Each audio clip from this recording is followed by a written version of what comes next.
ngo ndizera ko mumeze neza cyane mwese mukomeje kudukurikira kuri YouTube channel yacu yitwa Iragwa Info. Uyu munsi reka turebe uko byifashe mu mwiherero w'ikipe y'igihugu Amavubi bitegura umukino bafitanye na Nigeria ndetse n'igihugu cya Lesotho.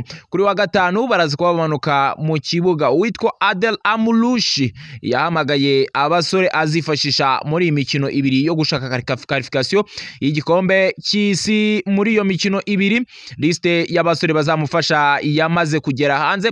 Abasore bamwe na bamwe nago baragera mu mwiherero, barimo nka Bizimana Jihad, uwitwa Casemiro nawe ntaragera mu mwiherero, ndetse na bagenzi be bakinana mu gihugu cya Misiri uwitwa Mandisieri ntagarahagera. Ariko hari abasore bamwe bahageze nk'uwitwa Wensens Maxime, uyu nguyu magingo aya ngaya nta kipe afite, bamuheruka muri Union Saint-Gilloise ari umuzamu wa kabiri, ariko agiye kumara igihe kingana n'amezi agera kuri 5. Uyu musore wamenyekanye cyane mu gihugu cy'Ububirigi nta kipe afite. Si uwo gusa waturutse hanze umeze nk'uwageze mu mwiherero w'ikipe y'igihugu Amavubi, abo reba n'uwitwa Niyomugabo Claude akina ku ruhande rw'ibumoso, ari kumwe n'uwitwa Ombalenga Fitina akina kuri kabiri, akina ikipe ya Rayon Sport.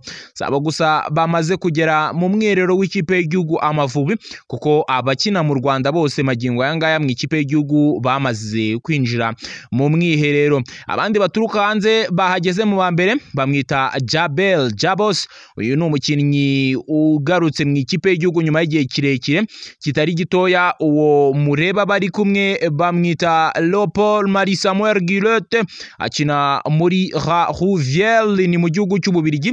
Umusore uri kwitwara neza cyane magingo aya ngaya, umeze neza kuko ajya yambarana igitambaro cy'ikipe yitwa La Rouvière. Bamwita Samuel Guillotte. Leopold Marie akina mu kibuga hagati, nawe yamaje kugera mu mwiherero.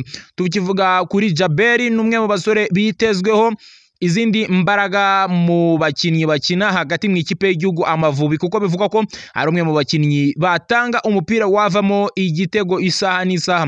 Rero biraza kuza kuba umwanzuro w'umutoza uwo ari buze kuba akoresha, kuko abakinnyi bakina hagati mu kibuga bo afite ni benshi cyane. Biraza guterwa n'amahitamo ndetse nuko baje kuba bitwara mu myitozo. Si uwo gusa kuko uwitwa Rubanguka Steve, uyu akina muri Al-Najum mu gihugu cya Saudi Arabia, ariko akina mu cyiciro cya kabiri, mu cyiciro kimwe n'uwitwa Olivier Kwizera. Uyu musore nawe yamaze kugera mu ikipe y'igihugu Amavubi, ari kumwe n'abandi mu mwiherero, nubwo shampiyona yo mu gihugu cyabo bo mu cyiciro cya kabiri itigeze ihagarara n'ikipe yabo Al-Najum ikiri gukina. Uwo Rubanguka Steve rero we ari kumwe n'abandi mu myitozo. Abandi bakinnyi bashyashya bamaze kugera mu ikipe y'igihugu Amavubi bamwita Yves. Uyu nguyu yaturutse mu ikipe ya Mukura, Nicolas Puye ya mbere. Nicolas Puye ya mbere bamwita Obed, yamaze kugera mu ikipe y'igihugu. Muramubona rero kuva i Huye, asimbujwe uwitwa Gilbert waje kuba agira ikibazo cy'imvune mbere yuko babakoreye yitwa medical test, bakaza gusanga uyu musore w'ikipe ya APR FC afite akabazo k'imvune, bikaza gutuma adakomezanya n'abandi. Rero bahise bavuga ati uyu witwa Obed naze kuba amusimbura, kuko ari mu basore bameze neza hano mu Rwanda ku bajyanye n'abakina ku ruhande rw'iburyo twakita kuri kabiri. Uwo bamwita Mwambari Serge ari kumwe na rutahizamu ikipe ya Rutsiro bamwita Yves, ari kugenda amufasha neza cyane, amwereka uko ibintu bigenda bikorwa. Uyu Yves Nicolas Puye ya kabiri mu ikipe y'igihugu, kuko mu ikipe cani ubushize uyu musore yari yahamagawe muri pre-selection, nubwo ataje kuba akomezanya n'ikipe, yaje kuba asohoka mu bambere, ariko yari yahamagawe. Rero baje kongera kumugirira icyizere. Adel Amulushi yaje kongera kumugirira icyizere, rero aramuhamagara aravuga ati uri mu bantu nkeneye kuko uri kugenda witwara neza cyane muri shampiyona. Uwo ubona bamwita Niyomugabo Claude ni kapiteni w'ikipe ya APR FC, akina ku ruhande rw'ibumoso.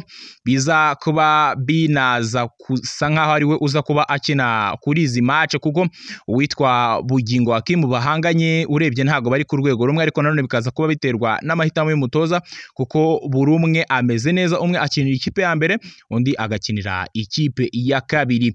Abandi bageze mu mwiherero nabikubwiye n'uwitwa Samuel Guillotte akina ku 10, akina ku mwanya umwe n'uwitwa Muhire Keve kapiteni w'ikipe ya Rayon Sport, ari nabyo biza kuba bigenda bigorana kuko n'uwitwa Sahabu nawe arahari, biza kuba bigorana cyane kugira ngo bazamenye uza kuba abanza mu kibuga kuri uwo munsi w'umukino.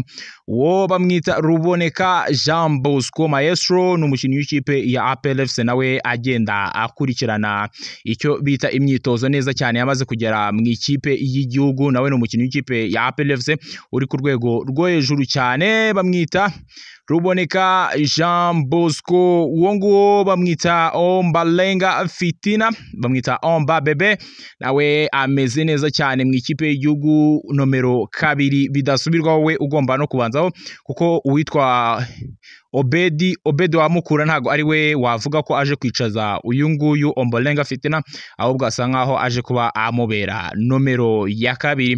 Ikindi kibazo kiri ku witwa Ishimwe Mario Pierre, ni umuzamu wa mbere w'ikipe ya APR FC kuko amaze iminsi yariceje uwitwa Pavel Enzira, ni umunyakongo Brazzaville bahanganira umwanya mu ikipe ya APR FC, kandi ubona ko agenda yitwara neza. Abazamu bahamagawe ni Fiacre, Moses Maxime, hakabamo uyu Ishimwe Pierre Mario, hakabamo Buhake Twizere Clement. Uwitwa Hakim Saab, Messi w'Abanyarwanda, hamaje kujya hanze icyo bita official statement y'ikipe ye imubwira ati amahirwe masa aho ugiye mu gihugu cyawe gukina. Bayita Bichoret, ni ikipe yo mu gihugu cy'Ububirigi uyu musore akinamo, ni mu cyiciro cya mbere cy'igihugu. Rero hamaje gusohoka official statement imwemerera kuza hano iwacu. Bamwita Wences Maxime, namukubwiraga uyu nguyu magingo aya ngaya nta kipe afite, mwamenye cyane agikina muri Union Saint-Gilloise, ni ikipe iri ku rwego rwo hejuru mu Bubiligi ndetse no mu marushanwa akomeye y'Iburayi nka Europa League cyangwa Europa Conference League. Uyu musore rero magingo aya ngaya tuvugana nta kipe ariko barizwamo agenda agaragaramo, nawe yari muhageze muri kampu y'ikipe y'igihugu Amavubi. Dore ya nomero 3 yindi nakubwiraga, bamwita Bugingo Hakim. Uyu Bugingo Hakim nawe rero urana ko mu myitozo y'ikipe y'igihugu Amavubi ameze neza cyane kabisa. Abo rero nibo bakinnyi nakubwira bamaze kugera mu mwiherero w'ikipe y'igihugu Amavubi. Ibayita Iragwa Info, ndagenda ngo update uko amasaha ari kugenda atambuka twegereza umunsi w'umukino. Byinshi uraza kuba ugenda ubyumva ngaha, nimba utarakanda subscribe nakanya keza kuza kuba uyikanda, ndetse igitekerezo cyawe ni ngombwa, kandi twese inyuma y'Amavubi nkuko bisanzwe kabisa buri gihe kandi niteka ryose. Reka duhure ubutaha mu izindi nkuru. Wakoze cyane, ciao ciao.